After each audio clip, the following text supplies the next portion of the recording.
Morning guys.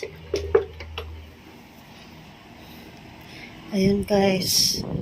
So early ako gumising.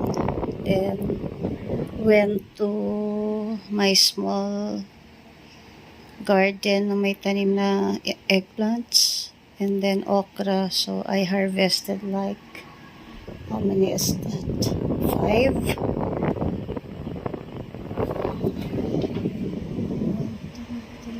Yeah, 5 na talong or eggplants.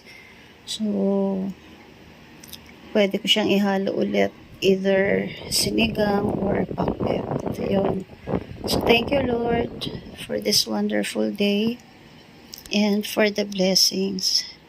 So, kahit pa paano nakakapag-harvest tayo na hindi na natin bibilhin guys. Ayun.